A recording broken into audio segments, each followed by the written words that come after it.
FEMA, in coordination with the FCC, will conduct a test, an emergency broadcast test of the emergency system, and this will be a nationwide alert. The nationwide alert on October 4th of 2023 will be at 2:20 p.m. Military time will be from 14:20 to 14:50 hours Eastern Standard Time.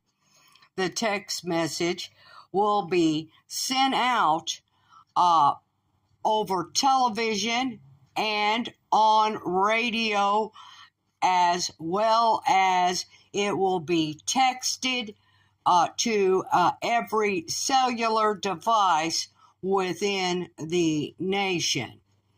The Emergency Systems Alert, the EAS, will be conducting these tests with the FCC communication system.